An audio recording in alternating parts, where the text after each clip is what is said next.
Hey, what's up there, social media universe? It's Chris, your favorite coach, your favorite host. If I'm something else to you, I'm sure I'm your favorite that too. And thank you for joining me for another episode of Conversations with Chris, where we have no rhyme, no reason, no schedule. I just come across interesting people like my guest today, and we have a conversation live with them, and we're here for you to ask questions and for you to pick their brain, and it's my way of adding value to all of those that I don't get to meet with on a regular basis. So without further ado, I'd like to introduce Glen Hammer, serial entrepreneur, self-professed, tired, retired, worked hard his whole life. I mean, this guy, what hasn't he done? He was a chiropractor and a kinesiologist to the stars after getting into real estate, I think when you were a teenager, right, Glenn? That's correct.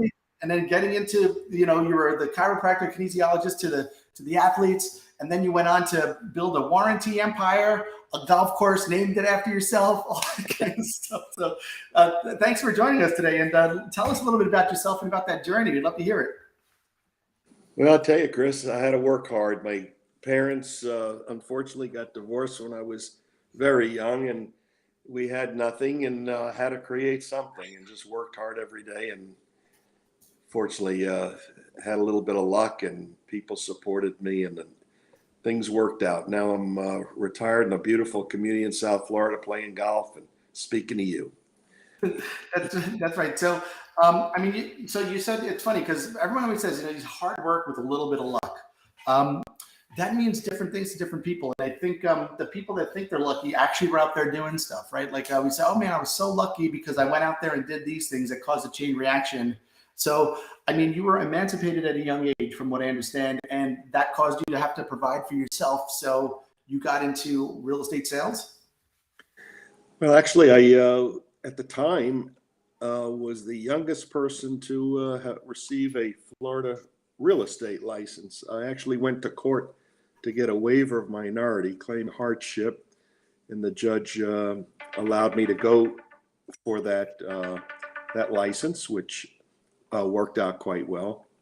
Mm-hmm. Did that, worked my way through college, and from there, continued.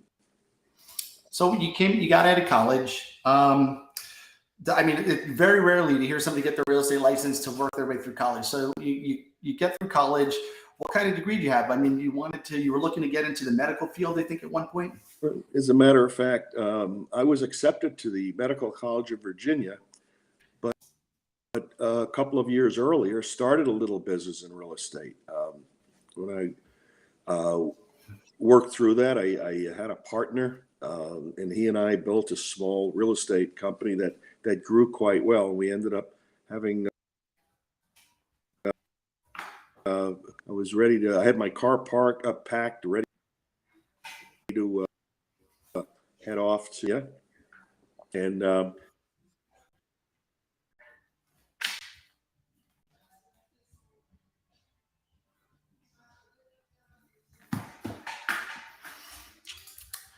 Glenn's frozen, or I'm frozen. I didn't realize it. Hey, so Glenn, you froze for a second. So you said you had your car packed. We had you frozen for a second. Your car was packed.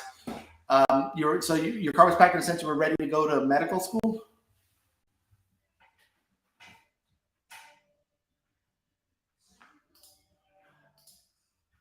Hey, Glenn, you're sideways.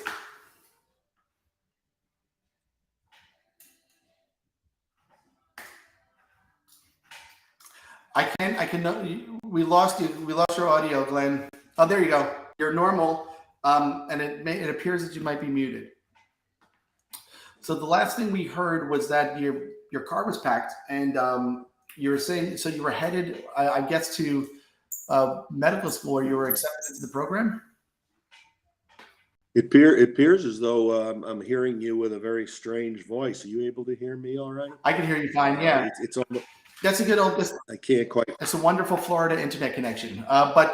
So tell us about your car was packed. You got into this real estate business. You started a real estate business with your friend, you said? Unfortunately, I can't make out what you're saying. I apologize. Is something wrong in the connection now? I don't know what it might be, as technology was before my time.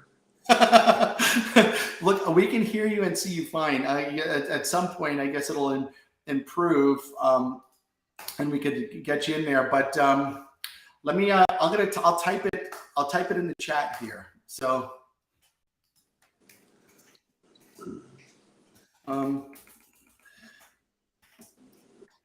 Yeah, this is important stuff. Because go ahead, Glenn. Anyway, so after I decided not to go off to school, we ended up selling that company about a year later, and did quite well. I thought at the ripe young age of approximately 21, I was going to be a retired man and just sit back and enjoy South Florida. But what happened is I ventured off to my cousin's wedding, and at that wedding at Emerald Hills Country Club in Hollywood, I ran into a woman I knew from high school and saw her in the distance, and a spark shone, and married Joan a couple of months later. So that's what happened, and that was part of the luck that I talk about, because she said, this retirement isn't right. You got to get yourself going, or I'm heading out of here. And so we went off to New York. I went to chiropractic college, and about 4 years later, I was a practicing chiropractor, and opened up a practice in Roswell, Georgia, which was a little town that we had heard about, and we didn't want to be in the cold Northeast, didn't want to go back to Florida. So this was a nice in the middle, and opened up, and there more luck jumped in as I started taking care of some local athletes. The most famous of which, I guess, at that time was Fran Tarkenton, great quarterback.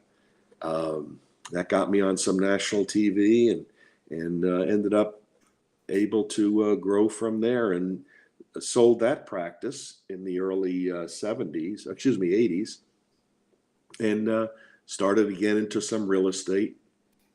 And then one day, a fellow in the real estate office came in and said, these auto warranties you get when you lease a car or buy a car, these are terrific. Couldn't we sell them directly to people? After all, we're in the real estate business. You're selling directly to people anyway. And make a long story short, we said, well, let's give that a try. We found an insurance company that backed us, and ended up building a company called APCO, Automobile Protection Corporation, which we took public in 1988. And that was a great success. It ended up being bought out by Ford Motor Company. And then we,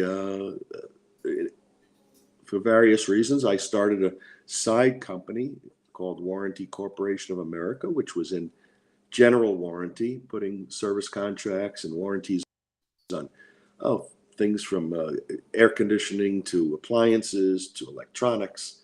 And that was known as WACA, and Warranty Corporation of America, or WACA. And then computers came along, and everybody wanted a computer, but they were afraid of them. They were, how do you fix a computer? So they put warranties on them, and we didn't know what we were doing, but we went ahead and created a software program called Digital Lifeline, where we could literally fix them long distance. We would insert a software module into the computers and be able to get on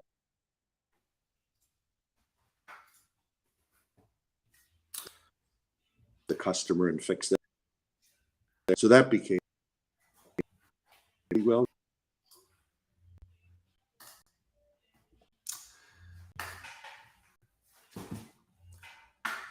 Oh, we're a little jammed up with the internet now, but I always love this. I love this story, Glenn. How you kind of you stumbled onto the warranty business, and then people being scared of computers and stuff, you solve the solution to a problem by creating this lifeline where they had the remote ability to go in and service computers, which is I think that really changed the world of tech support, of what we know now to be modern day tech support, lifelining in. That's an amazing thing. And we have Jennifer popped in and said she's just popped in and said she's enjoying hearing about your journey. And Christine said good morning, and good morning to you, Christine. She's on the East Coast too, so we know that it's morning over there still. But I think you popped off and then popped on the internet again. So you're sideways again.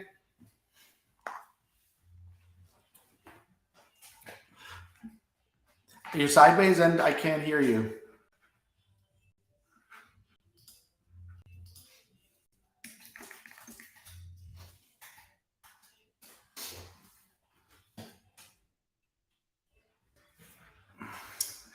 I'll just dance for everybody. So guys, if you're just popping on now, we're here with Glen Hammer, serial entrepreneur, maximized, super retired individual right now, really focused on playing golf and enjoying life. Yeah, Christine says, love those technical difficulties that you get through it. Yeah, that's always the thing, right? So the internet here in Florida, look, there's a lot of wonderful things. We're both in Florida. The internet's not that good. We constantly have problems. But I have a question for Glen. If you could see it or hear it, and if you can't talk to us, you could type it. Jennifer says, did you find the most value in knowing who to ask to connect with to actually solve the warranty problem with the software plug-in solution, or solve it yourself? That's a great question.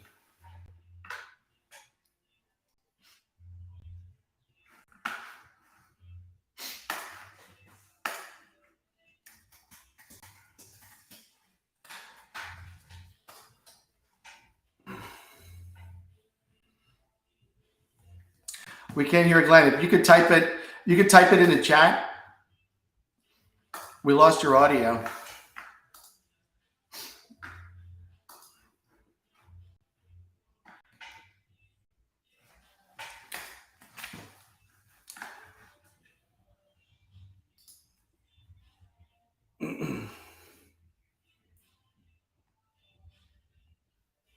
I'm gonna call Glenn now. This is gonna be fun. See.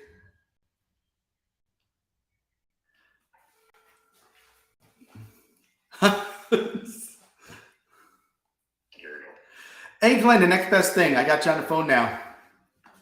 Okay. I can put mine on speaker. You could. So either way. So we have a couple questions here. The first question was from Jennifer. She asked, did you find the most value in knowing who to ask to connect with to actually solve the warranty problem with the software plugin, or did you solve it yourself? It was a very interesting situation. We, again, getting lucky, we partnered with a company called Motive. They were a very advanced computer tech firm at the time. Remember, we're talking about the early 90s when personal computers were just coming into vogue. And they had a way of communicating computer to computer. We just added on top of that a way to literally take over the screen of the customer's computer, which today is very it's everywhere. You speak to AOL, and they're able to take over your computer, and fix your problems. We were doing this long before these other companies got into it. As a matter of fact, there was an article in Forbes about us, and my wife Joan, who worked with me side by side, and I were on the cover of Forbes, and we were able to handle this thing. So the key again was partnering with an organization that had a little bit more knowledge than we did. Quite frankly, we found that to be the most successful and best way, to move ahead a fledgling company. When you're at a certain level and you see a company that would give you some benefit a few levels above, you should approach them and see about a partnering opportunity and work with them, allow yourself to grow with them, and then move on from there. And we did this a couple of times through our growth period. Remanufacturing out in Arkansas was one where we were able to piggyback with them and all their distributors nationwide to bring warranties to tens of thousands of customers. We did that with the Bell companies back when AT&T broke up. We were able to work with all the baby bells and bring all of the opportunities to their customers that were lost when AT&T was broken up. And we were able to use their marketing and sales organization, which was certainly far larger than ours, to bring our products to their customers. And these things allowed us to grow and mature very rapidly. And I love how we're talking about leveraging and succeeding through people. And that's a big lesson to learn. I think that's, Jennifer's going through that a little bit now with her business. And we also have a question from Christine. She asked, how did you find the best clients to work with? And we know you've had some really big clients, particularly in the warranty industry. Well, a lot of it had to do with opening your mind to possibilities and not being afraid to investigate those possibilities. I think a good one was, back when our headquarters were in Atlanta, we had offices at that time in several areas, but I was located in Atlanta, and I was trying to figure out how to get involved with the telcos, because you're talking about an opportunity to be in every home in the country. After all, if somebody has a telephone at that time, home phones, wired telephone was the thing. We didn't have all these cell phones that are so prevalent today. And how do you do that? Well, you've got to get involved with the baby bells, with the telcos, as we call them. And Bell South was a big one right there in our home town. And we were able to get to them and say, look, here's a product that for very little effort will increase your bottom line, and we'll handle all the work. So it won't cost you anything, but a few seconds of your time. Just simply ask the customer that's calling in to get their telephone service if they would like to have protection on the instrument that they now had to go and buy at, in those days, Kmart or the various big box stores, and they bring those phones home and plug them in. Whereas 20 years or 10 years before, whenever AT&T was first broken up, they would just get all those services. You call AT&T, they bring you the instrument. If you had a problem, they bring you a new instrument. If you had a problem in the service, they come out and fix it. Those opportunities were all gone, and we wrapped that. Those things that were taken away, and the telco would simply ask their customer, would you like the product protection plan? And they said yes or no, and of course they were dealing in numbers that were astounding, thousands of people a week, and a certain number said yes, and they pay a couple of bucks a month for that service, and we would handle the work going forward, but we would get a large portion of that monthly income month after month after month after month, and it led to many, many millions of dollars every year. So that's the way we would do it. We'd look for an opportunity that was missing and then just fill it. Glenn, somebody's asking if you could turn your iPad sideways landscape. We can hear you now through the phone, and I see that you have a very terrible internet connection. But thanks for answering these questions. We do have another one that came in from Kim. Good morning. Kim Forster Hammer says, good morning. I may have missed this part of the interview, but how did you get into the warranty business initially? And you said basically before you said you stumbled on it. So can you elaborate on that, how you got into the warranty business initially? Certainly. We were selling real estate at a little organization. I was the broker. We had a bunch of salesmen going out, getting listings. We were building some projects, built a couple of them in Atlanta. And one of the salesmen came in one day and said, you know, you these warranties. I went to lease a car, and they offered me an extended warranty on a lease car. And they sell them on new cars, they sell them on used cars on all the lots. Is there a manner in which we could sell them directly to the customer? Well, that, you know, of course, a light went off, a bell rang, and we said, let's give this a try. And we found a very large insurance company that said, yeah, we'll back this on a trial. And we started literally selling these things door to door. I remember one of our fellows went to pick up his dry cleaning one day and came back with 5 warranty contracts. You know, right there in the dry cleaners. We got talking about it, and customers list, I'll take one of those, and I'll take one of those. And it ended up being a terrific business. Of course, it grew from there. I remember there was a large Jeep dealer in North Georgia that called one day and said, you know, we enjoy repairing customers under your contract because you cover everything, and it's been great. Would you mind coming and seeing if we could sell them directly? So we went up to Jasper, Georgia. We signed up his first dealer, and he started selling hundreds of them a month, and then that led to another and another and another. And a lot of these things happen just by accident. They happen just by luck, and we grew. You know, it's well, and I like how you say luck, but the fact of the matter is there's that lead generation element to it where you have to go out there and you find customers, and then like that, the mechanics saying we love to work with your company because you cover everything. So there's a lead generation component, getting the business, and then there's a retention, keeping the business, and then therefore growing from there. I think you have both of those ingredients, which sometimes is rare with businesses. I mean, what was your main focus?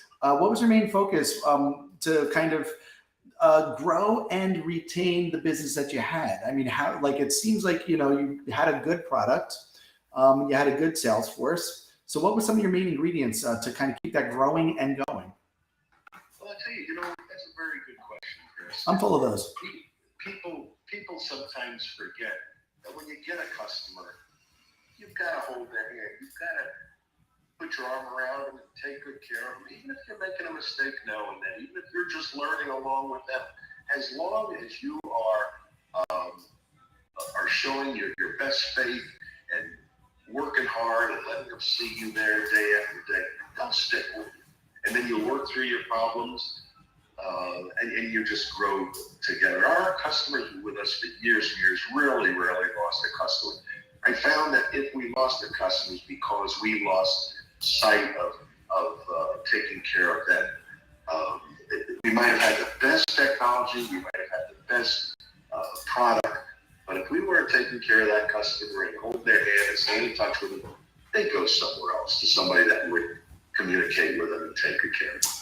So it really comes down to a focus on the customer, and it kind of, you made that your number one priority. Everything else would take care of itself.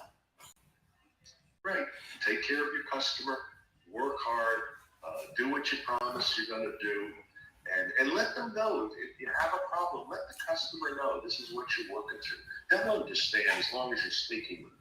If you're hiding it from them, if you're lying to them, believe me, they know, and they're just going to go somewhere else. You can't bury your head in the sand and pretend that it's not there, right? Address it, deal with it, and so they appreciated that transparency. Let's see, we've got Kim here. That's something a lot of companies can learn from now, which is the truth. I mean, our companies, our government, a lot of what's happening on social media, there's definitely a lesson in that transparency, right? Hey, what's happening here? What's going on? The consumer is smarter than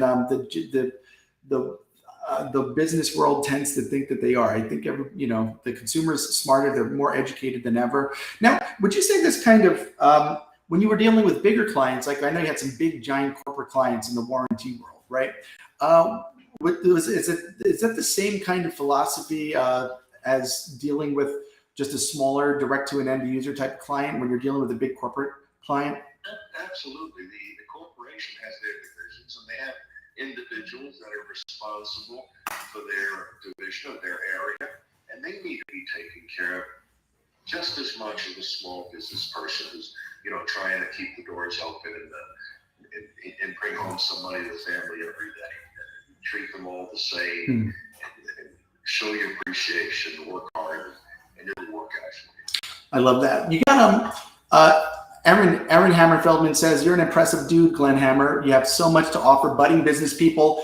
I agree with you, Aaron. That's why I asked Glen to grace us with his presence before he hits those 18 holes for the day, and kind of share some words of wisdom for us. So just one last call for anybody out there that's got any questions. We can get them answered for you live. By the way, if it's not live, if it's after the fact, just throw them in there in the comments if you watch this. And Glen will get back to you. Myself will get back to you. Everyone's accessible.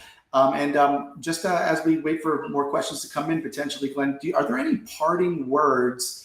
Are there any parting words that you have for the group here? Oh, and by the way, Christine said, I'd love to chat with Glen offline. Look at that. So are there any parting words of wisdom you'd like to share with budding business people or young businesses, or even really, Fortune 500 companies that can use a little bit of your expertise and perspective? Well, obviously, I've been at business for over about 15 years, so it's things have changed. There's no question things have changed, but I think the underlying rules are still the same. Analyze society, see what is needed, fulfill that need, work hard, and it'll lead to success. Yeah, that's so words that are true then and now. Just pay attention to what's happening on. Put your customers first. Address things head on. Hard work and a little bit of luck. I always say work hard and put yourself in the way of good luck, right? So if we have no more questions, I thank you so much for joining us today, Glen. It's I really appreciate it, and hopefully we'll see you. We'll see you out there on the golf course, and hopefully you're enjoying your retirement the same way you did your wonderful career of entrepreneurship. We try to give it my all, and I wish the best of luck and success to all of your listeners, Chris. I appreciate it. Thanks for joining us, everybody. Take care. See you soon.